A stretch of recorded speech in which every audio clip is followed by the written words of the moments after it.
நந்தி அழுத இரவு உங்களுக்கு தெரியுமா? ஆம், உயிரற்ற கல்விக்கிரகம். கண்ணிலிருந்து துளிகளாக அழுகை விட்டது. திருவாரூரே நின்று போன அந்த ஒரு மறைக்கப்பட்ட சம்பவம். சோழர் காலத்தில் ஒரு 16 வயது மெய்ப்பான். காலமேகம். ஒவ்வொரு மாலையும் கோயில் நந்தியிடம் உட்கார்ந்து பேசுவான்.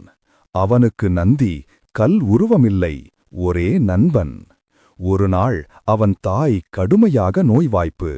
மருந்து வாங்க காசே இல்லாமல் தத்தளித்த அவன் நந்தியின் முன் நிற்க கண்ணீர் விட்டு சொன்னான், என் தாயை காப்பாற்று, என் ஜீவனே உன்னிடம் இருக்கு.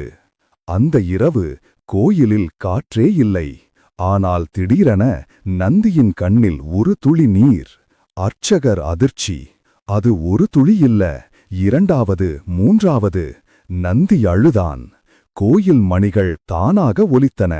அதே நேரத்தில் காலமேகத்தின் தாய் முச்சின்றி இருந்த நிலையில் இருந்து அதிசயமாக விழித்துக் கொண்டாள். நெற்றியில் வெள்ளை சாமம், உடல் முழுவதும் தெய்வீக குளிர்ச்சி. அன்றிரவு ஒரு பிள்ளையின் துயரத்துக்காக நந்தி தன்னால் அழுத ஒரே ஒரு இரவு. இதுதான் திருவாரூரின் ரகசியமான நந்தி தீர்த்தம்.